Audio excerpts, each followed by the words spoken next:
Today's book of the week, Fall in Love, Stay in Love by Dr. Willard Harley. Let me tell you something. By far, this is the most important author, in my opinion, when it comes to marriage. He's written probably 15 plus books, and I have every single one of them.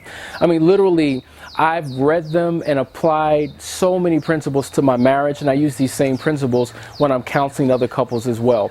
There's so much in this book, but there's just really one point that really I want to focus on. He talks about the giver and the taker. That in essence, within every individual, there are two personalities, the giver and the taker.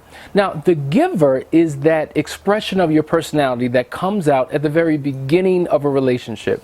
The giver's code of conduct is, I'm going to do whatever is humanly possible to make you as my partner happy, even if it makes me unhappy. It's kind of like a sacrificial love. It's doing whatever you can to please your partner. It's like putting your best foot forward. Isn't it interesting? You're putting your best foot forward, which implies that you have another foot, right? That one with the crooked toe, the bunions, and the corns, that one that represents the worst of who you are. You hide that side of you. You put your best foot forward, showing the best of who you are. And that's what we typically do in relationships. In the very beginning, when there's the most passion, the most bliss, the most infatuation, the most love, is because each individual allows, that giver in them to rise up. But at some point in the relationship, once normalcy sets in, the taker comes out. The taker is the one that says, I'm willing to do whatever it takes to make me happy, even if it doesn't make you happy. And that's when we enter into disillusionment. That's when we enter into conflict. And that's when really our relationships are vulnerable and have the potential of falling apart.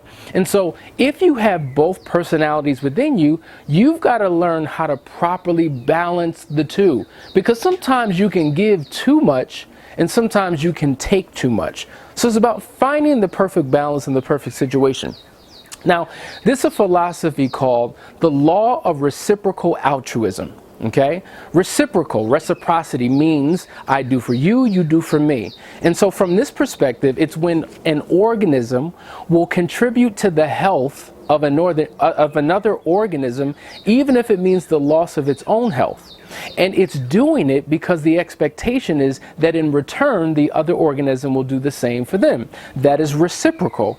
Altruism, or being altruistic, means doing good things for someone else. And so when you take the law of reciprocal altruism and really put it within marriage, it really means that a couple is willing to, overcompensate and compete for one another for who can do the best, who can love the most, who can be the most romantic. Now, when you have that type of expression in a relationship, you both win. But the law of reciprocal altruism is a principle, it's a law. When it's operated inversely and turned on its head, it becomes a very tit-for-tat relationship. That's when, once again, the taker comes out. And the taker says, you know what? Fine, that's what you want to do? That's what you want to be? Fine, I'm going to do the same thing. And so now what you're doing is you're competing to see who can hurt each other even more. So understand that the giver and the taker is real, and when you put them in its proper place and proper perspective and do all that you can to allow the giver to rise up, you've reached the sweet spot in your relationship. Fall in Love, Stay in Love, Dr. Willard Harley. Get this book.